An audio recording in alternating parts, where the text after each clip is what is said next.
नमस्कार। ज्योतिष वास्तु @पद्मेश जी के कार्यक्रम में आपका स्वागत है। इस बार यानी बरगदाही पर दुर्लभ संयोग है। सनातन धर्म में बरगद वट वृक्ष को अमरता, ज्ञान और त्रिमूर्ति ब्रह्मा विष्णु महेश का प्रतीक माना जाता है। इसी अक्षय वट भी कहते हैं क्योंकि यह दीर्घजीवी और प्रलय के बाद भी बचा रहने वाला पवित्र वृक्ष माना जाता है। इसकी छाल में विष्णु, जड़ में ब्रह्मा और शाखाओं में शिव का वास माना जाता है।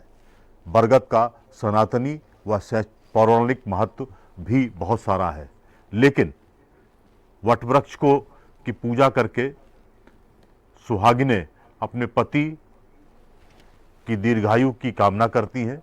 वही अमावस्या यानी इस बार शनि अमावस्या है जो 16 मई को लगेगी। इस पर हम विस्तृत बात करेंगे ज्योतिषाचार्य पंडित के दुबे जी पद्मेश से, और फिर जानेंगे कि सुहागिनों को क्या क्या रखना चाहिए, किस तरह का विधि का विधान इसमें करना चाहिए, पूजन किस तरह से करना चाहिए और किस समय से किस समय तक पूजन करेंगी तो उन्हें लाभ मिलेगा, उनके पति की उम्र बढ़ेगी, वो स्वस्थ रहेंगे और तमाम जो दिक्कतें हैं वो भी शायद दूर होंगी। पंडित जी, कार्यक्रम में नमस्कार के साथ आपका स्वागत है। पंडित जी, वट वृक्ष यानी कि बरगदाही, हम लोग सामान्य भाषा में बरगदाही उसको कहते हैं, हालांकि ये देशक शब्द है, देवनागरी लिपि का शब्द नहीं है। तो अलग अलग अगर आप देखेंगे तो तमाम बातें कही जाती है ना कि हिंदुस्तान में कुछ कोस 4-5 कोस के बाद भाषा बदल जाती है, सोच बदल जाती है। वैसे ही इसको भी इसकी भाषा को लेकर या इसके शब्द को लेकर अलग अलग तरीके से अलग अलग प्रदेशों में इसको अपने तरीके से उद्धरण किया जाता है। हम आपसे जानना चाह रहे थे कि इस बार एग्जैक्ट बरगद की पूजा कब की जानी चाहिए? जो शास्त्र है जी, शास्त्र में इसके जिन्होंने इस कथा को सारी दुनिया के सम्मुख रखा है वो है नारद जी। जी, नारद संहिता में इसका सबसे पहले उल्लेख आया कि किस प्रकार से अश्वत्थपति एक राजा थे, उनके पुत्र पुत्री कुछ भी नहीं था, तो उन्होंने यज्ञ किया और यज्ञ से सावित्री नाम की एक सुंदर कन्या उत्पन्न हुई। तो नारद जी की कथा नक जो है बहुत प्राचीन है, और प्राचीन इतना है कि जिस समय धरती पर प्रलय हुई है तो प्रलय के पहले की जो स्थिति है वो नारद जी के नारद संहिता का है, नारद संहिता का उल्लेख करता है, यानी अत्यधिक प्राचीन है। तो भारत के अंदर ये अत्यधिक प्राचीन कथानक है, और तब से स्त्रियां इस व्रत को अपने पति के दीर्घ जीवन के लिए, अपने सुखद दाम्पत्य जीवन के लिए मनाती आ रही हैं और करती आ रही हैं। ग्रंथ में तो यहां तक कह दिया गया है कि अगर ये लड़की है और अगर उसके पति लापता हैं, कुछ भी हैं, तो भी वो इस व्रत को करें। विधवा के लिए भी उन्होंने अलाउ किया, लेकिन धीरे धीरे धीरे धीरे ये कुंवारी कन्या और विधवाओं को दूर करते गए, और अब केवल और केवल जो सौभाग्यवती स्त्री हैं, सौभाग्य से सीधे सीधे जोड़ दिया गया, तो सौभाग्यवती स्त्रियां ही इस व्रत को करती हैं। तो इस बार जो है प्रातः काल से, सूर्योदय से लेकर के और मध्याह्न यानी दोपहर तक आप कभी कर लें। गर्मी का मौसम है तो जितनी जल्दी से जल्दी करेंगे तभी आप जल ग्रहण कर पाएंगी, और जल न ग्रहण करने के कारण से शरीर में तमाम प्रकार की विकृतियां भी आ सकती है।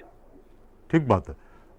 पंडित जी, अक्षय वट की अगर हम पूजा वैसे सामान्य तौर पे सभी लोग करते हैं, इसमें किसी भी जाति का कोई बाइफर्केशन नहीं है कि कोई भेदभाव हो कि शेड्यूल कास्ट नहीं करेगा, केवल ब्राह्मणों को ही है या कायस्थों को है या वैश्य समाज को ही है। लेकिन अब आप तो रिवाज है कि हर कोई करने चाहता है। जो सौभाग्यवती महिलाएं हैं वो ये कोशिश करती है कि इस व्रत को किया जाए और इसका पूजन जरूर किया जाए। वो सुबह खाली पेट रहती हैं और जब तक पूजन नहीं हो जाता है कोई भी पानी तक ग्रहण नहीं करती हैं। ऐसा बहुत सारी महिलाएं हैं जो ये इस मापदंड को पूरा करने की कोशिश करती हैं कि हम ऐसे रहेंगे। इसमें क्या स्त्री आपको का लगता है कि जी। स्त्री का संकल्प शक्ति है। हाँ। तो स्त्री की कोई जात नहीं है, जी। वो कहीं भी किसी भी वर्ग में पैदा है। और जब उसका विवाह हुआ तो सौभाग्य की रक्षा के लिए अपने संकल्प से अपने पति को नियंत्रित और प्यार प्रेम के बंधन में बांध करके सुरक्षित रखना चाहती है। उसको जरा सी भी तकलीफ होती है तो उसके लिए हिंदुओं में खास तौर पर वो महिला इतनी ज्यादा परेशान हो जाती है कि मेरे पति को परेशानी है। यहाँ तक कि मैं देखता हूँ कि आमतौर से महिलाएं जब तक पति देर से ड्यूटी पे आता है, कहीं से भी आ जाता, तब तक वो भोजन नहीं करती जब तक पति नहीं आ जाता। और जब पति आ जाता, चाहे रात के 2 बजे भली ही लड़ाई करें, लेकिन उस समय भी अपने आप का त्याग करती है कि नहीं, भोजन करेंगे तो वह अपने साथ में पति के साथ ही करेंगे। तो एक स्त्री का पति के प्रति एक अनुराग है, प्रेम है, समर्पण है, तो उसका ये व्रत है।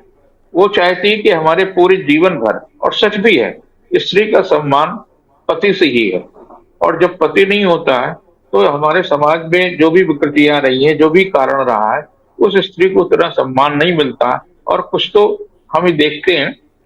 राजेश जी, जब मेरा स्वयं का विवाह हुआ था तो मेरी माँ वैधव्य थी।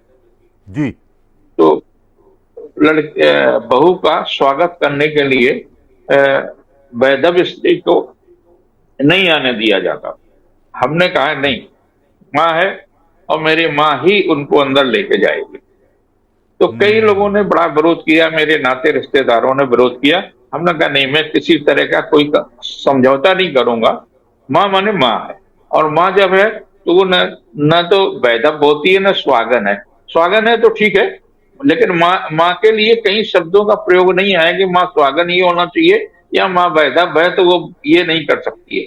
तो ये जो हमारी यहाँ अंधविश्वास पैदा हुआ है, उस अंधविश्वास के कारण से बहुत सारी चीजें समाज ने जो है विकृत स्थिति बना दी। और आज भी है, ऐसा नहीं कि आज नहीं है। आज बड़े से बड़े लोगों को हमने देखा जो संभ्रांत भी हैं, पढ़े लिखे भी हैं, अधिकारी भी हैं, लेकिन उनको ये लगता है अरे नहीं भाई, पूजा में माँ कैसे बैठेगी, माँ तो दूंगा। ये नहीं है, उसको पूरा अधिकार है। माँ का मतलब माँ है, और माँ है तो उसको बैठने का पूरा अधिकार है।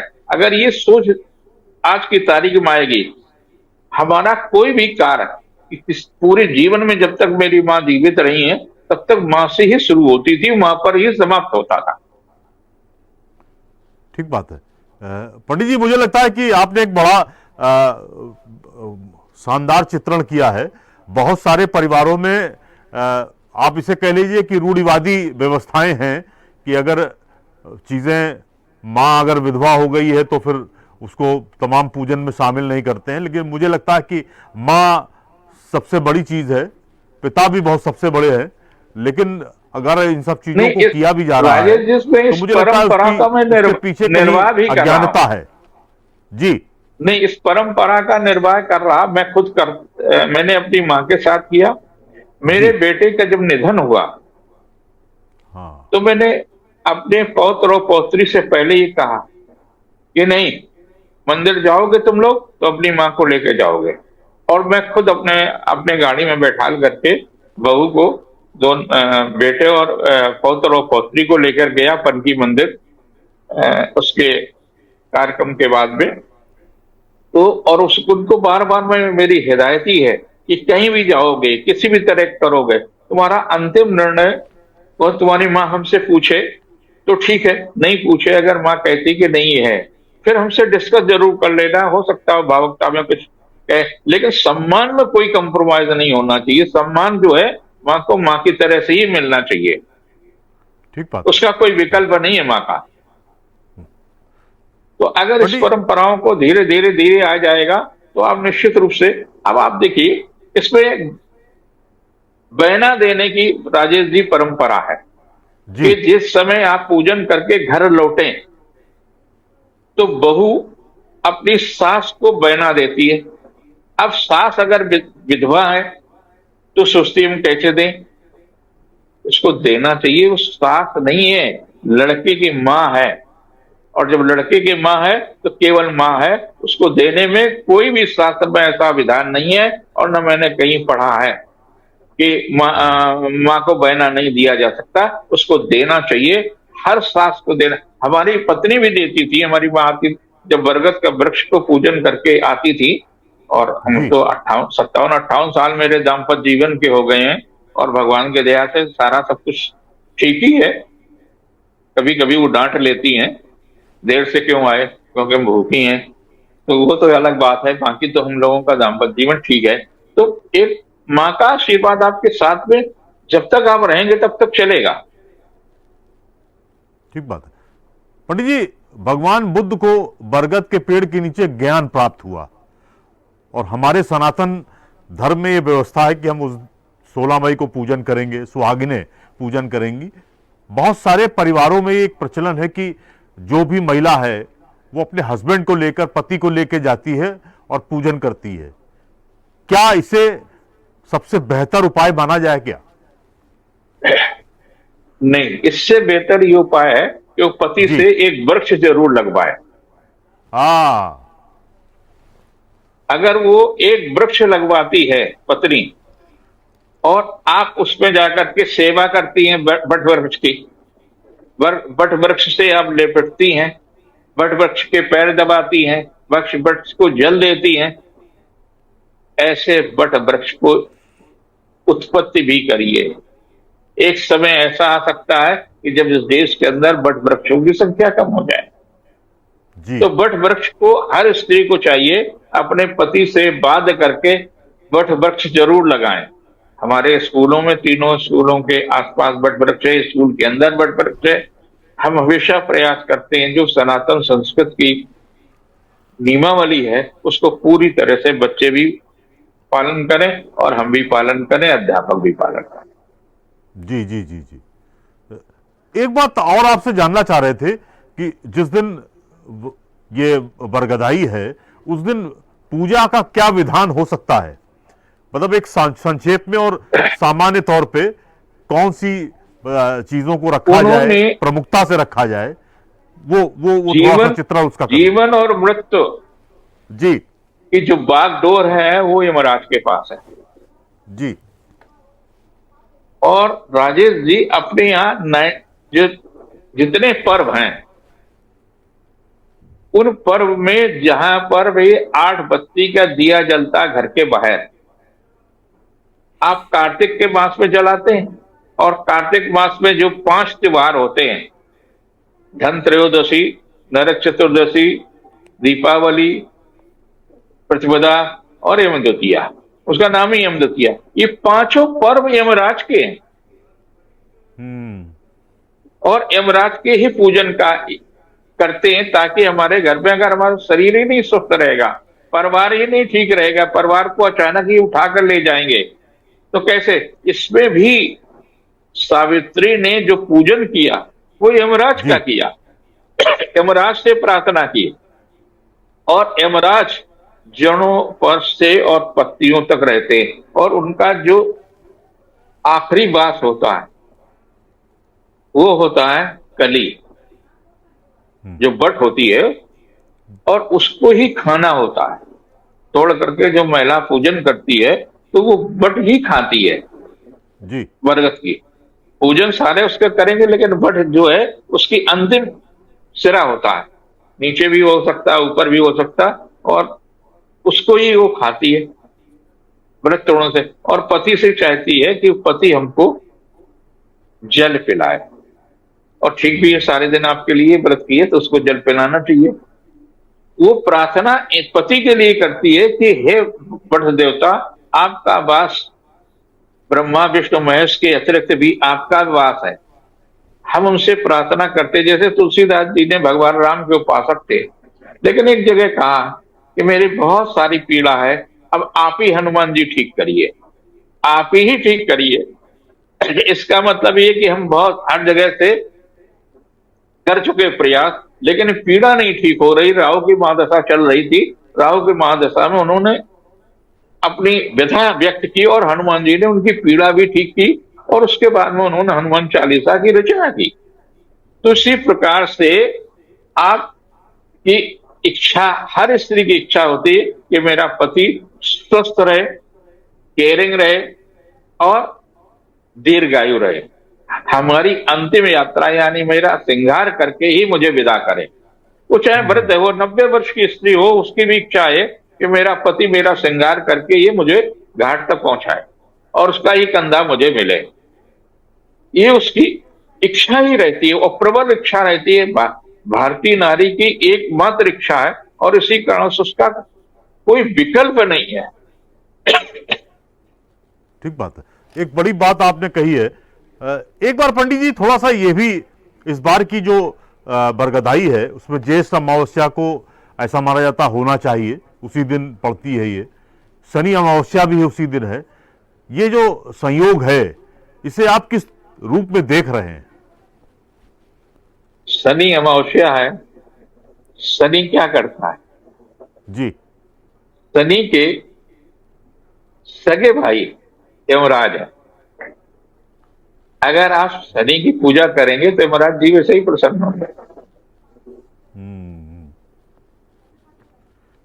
और पहले ये परंपरा थी कि यमुना जी में स्नान करना होता था। अब यमुना जी तो हर जगह उपलब्ध नहीं है। हाँ हाँ। क्योंकि यमुना जी जो है शनि की और यमराज की सगी बहन है। जी। तो ये रिश्तेदारी प्राचीन काल में भी निर्वाह होते हैं, आज भली में निर्वाह हो रही हो, लेकिन प्राचीन परंपरा में। और यमराज ने कहा कि अगर यम द्वितीया के दिन भाई बहन स्नान करेंगे यमुना में तो मैं मृत्यु भय समाप्त कर दूंगा। जो मृत्यु का भय होता है वो मृत्यु भय समाप्त करता हूं। भाई और बहन को दोनों को वो आशीर्वाद देते। तो इस प्रकार से ये जो पूजन की परंपरा है, तो आप वृक्ष का जब पूजन करते हैं तो वृक्ष के पूजन में तीनों देव रहते हैं, और वैसे भी उस पे एक प्रकार का जो रस निकलता है वो रस जो है अमृत जैसा होता है। पहले आपको याद होगा कि बच्चे लोग पढ़ते थे दोपहर में, तो बरगद के पेड़ के नीचे पढ़ते थे और उनको जल्दी याद हो जाता था। तो आज भी वैज्ञानिक कहता है कि वट वृक्ष एक ऐसा वृक्ष है जो तमाम प्रकार की जो ऋणात्मक ऊर्जा है उसको खींचता है और धनात्मक ऊर्जा की वर्षा करता, और उसका प्रतीक सिद्धार्थ जी है। सिद्धार्थ जी ने जो है से गौतम बुद्ध बने। इससे बड़ा प्रमाण तो और वट वृक्ष का और कोई हो ही नहीं सकता। बिल्कुल ठीक बात कह रहे हैं। एक बात पंडित जी आपसे जानना चाह रहे थे कि तमाम दर्शकों के भी ये प्रश्न है कि ठीक है बरगदाई आ रही है और शनि की अमावस्या भी है और ज्येष्ठ की अमावस्या तो है ही है, दोनों मतलब संयोग मिल रहे हैं, हम पूजन करेंगे, विधि विधान से पूजन करेंगे तो उसके अलग हमको फायदे मिलेंगे। लेकिन इस बरगदाई को अलग अलग रूपों में देखा जाता है। क्या आपको लगता है कि जिसकी पहली शादी हुई है उसे किस तरह से इस बरगदाई की पूजा करनी चाहिए? तमाम अभी हाल में ही कुछ दिनों पहले शादियां होती, देखिए किस रूप में नवविवाहित कृषि प्रधान देश किस तरह से ले जी। तो उसको अपने घर में जो सामान बनता है जी, पुआ और वो छोटे छोटे बरगदा आटे के और गुड़ से मिला करके जो बनते हैं, उनको लेकर के वहां जाना होता। साथ में कोई न कोई वो जाता है तो वो लेकर के जाना होता है। और इसमें जो भेंट करते हैं तो या तो जेठानी के साथ भेंट करते हैं, अगर नई जेठानी है तो ननद के साथ भेंट करते हैं, नहीं है तो भाभी के साथ भेंट करते हैं। भेंट की भी परंपरा पहली होती है और उसको सम्मान देते हैं। अगर सास नहीं है तो बड़ी भाभी को हम वो बहना देते हैं और उसको किसी न किसी तरह, बहने का तात्पर्य होता उपहार और आपको सम्मान में। जब राजा के यहाँ कोई जाता था, आज भी मंत्री के यहाँ कोई जाता है तो कुछ न कुछ उसके लिए उपहार लेकर जाता है। तो ये वो एक प्रकार का सम्मान है। और वो सम्मान आप अपने सास को दें, सास नहीं है तो आप अपनी भाभी को दीजिए, भाभी का मतलब जेठानी को। अगर वो नहीं है, वो भी नहीं है, तो रिश्ते में जो है उसको दीजिए। यानी आप अपने से बड़े से आशीर्वाद जरूर प्राप्त करिए, वो भी किसी महिला से। पंडित जी, एक एक बात थोड़ा और आपसे इस बात पे चर्चा करना चाह रहे थे। वरगदाही को लेकर अलग अलग धर्मों में अलग अलग तरीके से कहा गया है। हालांकि वट वृक्ष को, अक्षय वट को ही उस पर सब देखा गया है, लेकिन क्या अगर जब पूजन किया जाए तो उसमें माँ हो साथ में, अगर सुहागिन है तो माँ भी हो, उसकी बहुएं भी हों, देवरानी जेठानी भी हों, अगर ये सब लोग मिलके करें पूजन, तो क्या उसके अलग फायदे होते हैं क्या? एक दूसरा, जो कच्चा सूत बांधा जाता है वो कितनी बार, कितने घेरे में बांधा जाना चाहिए, यानी कितनी परिक्रमा करके बांधा जाना चाहिए? वो नियम जो है वो 108 का है। अच्छा। ये 108। अब कुछ लोग अपना 7 करते हैं, कुछ लोग 11 करते हैं, कुछ लोग 21 करते हैं, लेकिन नियम 108 बार का है। हम्म। तो ये तो थोड़ा सा और 108 बार परिक्रमा करके उसको लगाना, मुझे लगता है कि भीड़ होती है एक बरगद के पेड़ के नीचे, वो तो संभव नहीं होगा, लेकिन उसके नीचे की अगर कोई संख्या हो जिसे कम से कम हर सुहागिन को करना ही चाहिए। तो 27 बार करें। हाँ, 27 बार वो उचित है। हाँ, उसका एक कारण है। जो हमारे यहाँ 108 की संख्या है, 108 को ही सर्वश्रेष्ठ संख्या मानी गई है। जी। हम पूरे ब्रह्मांड को 27 नक्षत्रों में बांटते हैं, और नक्षत्रों के 4 पैर होते हैं। 4 पैर में 27 इंटू 4 इज इक्वल टू 108। जी। एक गणित है, और इस गणित में आपकी पूरी सृष्टि आ गई। तो जब आपने 108 बार चक्कर लगाए, गणेश जी बड़े बुद्धिमान थे। उन्होंने अपने, जब सृष्टि के चक्कर लगाने की बात हुई, कौन पहले धरती, तो उन्होंने अपने माता पिता के 108 चक्कर लगा लिए। तो उन्होंने कहा कि देखिए 108 चक्कर का मतलब ये हो गया कि हमने पूरी सृष्टि का चक्कर लगा लिया। तो आपने पूरी 108 चक्कर लगाने वृक्ष का मतलब आप समस्त भूमंडल का आपने चक्कर लगा लिए। जी। पंडित जी, एक बात और, थोड़ा सा मुझे लगता है समापन भी करेंगे अब इसका। बरगदाही को लेकर गांवों में और शहरों में अलग अलग तरीके से उसकी मान्यताएं होती हैं, और तमाम उनका पालन भी सुहागिनें करती हैं, लेकिन गांवों में बड़े विधि विधान से इसको किया जाता है, इस पूजन को। और मुझे लगता है जो अपर क्लास के लोग हैं वो तो बहुत, गांवों में एक परंपरा बनी हुई है कि सुबह ही भोर में उठ जाना, फिर उस पर तैयारी करना, और जैसे आपने कहा ना कि प्रातः काल ही पूजन का जरा अलग महत्व है, तो उसका पालन करते हैं। शहर में ये व्यवस्था नहीं हो पाती है, शहर में अपने अपने हिसाब से चलता रहता है। आपका क्या है, जहां जिन शहरों में बरगद का पेड़ नहीं है, तो वो बेचारे क्या करें, वो कैसे क्या? राजेश जी बहुत अच्छा सवाल किया है। जी। कई सुविधा भोगी महिलाएं दाल काट करके अपने घर मंगा लेती हैं, अच्छा। और दाल काट करके उसकी पूजा करती हैं, जो कि सर्वदा अनुचित है। आ हमारे हिंदू धर्म में कहा गया है, खंडित मूर्ति और खंडित व्यक्ति, खंडित का पूजन नहीं होता है। यहां ठीक कह तक रहे कि हैं आप। उसका जो है, पहले जो बल दी जाती थी, वो भी खंडित व्यक्ति की बल नहीं दी जाती थी। ये बड़ी बात आपने आपको कह दी है। जाना ही पड़ेगा। जी। आपको आपको अपने पति से प्रेम है, तो आपके पास साधन है। आप धूप को बचाइए, आप सूर्योदय से पहले चले जाइए, भीड़ नहीं होती है। हमने तो पर्यावरण पार्क ही बनाया है और उसमें कई वट वृक्ष हैं। सैकड़ों महिलाएं आती हैं, सवेरे 4 बजे से आती हैं और 11 बजे तक लगभग लगभग उनका आना जाना समाप्त हो जाता है। ठीक कह रहे हैं आप। एक बड़ी बात आपने कही है कि एक वाया मीडिया निकाल लिया शॉर्ट में कि ना 2 पत्तियां तोड़ लाए बरगद की और घर में रख लिया लोटे में और कलश में, जैसा भी उनको लगा, और उसकी पूजन कर लिया, उसी के किनारे परिक्रमा कर ली। तो मुझे लगता है ये खंडित व्यवस्था का खंडित पालन मत व्यवस्था है करें। ना। जी बिल्कुल, मुझे लगता है कि इसका बिल्कुल सीधा सा मतलब है कि खंडित पूजा भी आपकी स्वीकार नहीं की जाएगी अरे हमारे भगवान के यहाँ समक्ष। शास्त्र में स्वीकार ही नहीं ना।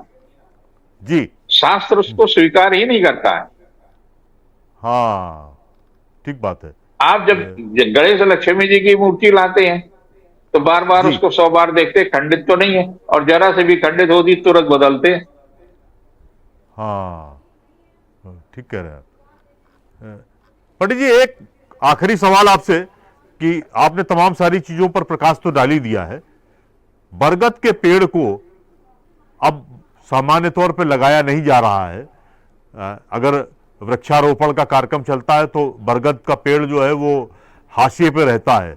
कोशिश करते हैं कि वो अशोक के पेड़ लग जाएं और तमाम पेड़ों को लगा दिया जाए। हम इससे बचने की कोशिश क्यों कर रहे हैं?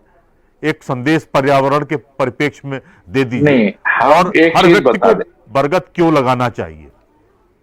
बरगद इसलिए लगाना चाहिए कि वो बहुत सारी आपकी ऋणात्मक ऊर्जा को खींचता है। धनात्मक ऊर्जा उससे आपको मिलती है। अगर जब आप बरगद की वायु आपके शरीर को स्पर्श करती है तो आपके चिंतन में परिवर्तन आता है। और उसका सबसे बड़ा उदाहरण, हमारे यहाँ जितने भी देवी देवता हैं और तमाम धर्मों में जो देवी देवता हैं, उनको कहीं न कहीं वृक्ष से ऊर्जा प्राप्त हुई है। जी और ऐसी ऊर्जा प्राप्त हुई है कि वो जागृत हो गए और भगवान के दर्जा को प्राप्त हो गए। ठीक बात कह रहे हैं आप। पंडित जी, आपका बहुत बहुत धन्यवाद, क्योंकि वट वृक्ष की पूजन का अगर देखें दिन तो 16 मई है। हालांकि 17 मई की रात तक अमावस्या रहेगी, लेकिन 16 मई मुझे लगता है सबसे 16 को बेहतर। ही पूजन हो गया। 16 को ही पूजन होगा। आपका बहुत बहुत धन्यवाद पंडित जी। एक नया कहीं ना कहीं आपने प्रकाश डाल दिया है और नया बिंदु भी रख दिया है कि वो जो शॉर्टकट वाया मीडिया जो बड़े बड़े शहरों में फ्लैटों में अपनाया जा रहा है, उसे ना अपनाएं। अपनी पत्नी के साथ जरूर बाहर जाएं और कोशिश करें कि हम दोनों लोग मिलके पूजन करें। तो इस बात को भी ध्यान रखें। पंडित जी ने कहा है ना, खंडित पूजन हमारे यहां स्वीकार नहीं है, उसे भगवान नहीं स्वीकार करते हैं। और आपको मालूम है कि वट वृक्ष में ब्रह्मा विष्णु महेश तीनों का वास होता है। त्रिमूर्ति इसीलिए उसे कहा जाता है, त्रिमूर्ति वृक्ष कहा जाता है। तो इस बात को भी समझने की कोशिश करिए, शॉर्टकट मत अपनाइए। अगर आपको बरगदाही में वास्तव में पूजन करना है, अपने पति के दीर्घायु की कामना करनी है, तो नहा धो के बाकायदा पूजन सामग्री लेकर बाहर जाइए, बरगद के पेड़ की विधि विधान से पूजन करिए। तभी उसका मान्य है, वो तभी उसकी परंपरा को, ईश्वर को वो कबूल भी है। आपका बहुत बहुत धन्यवाद।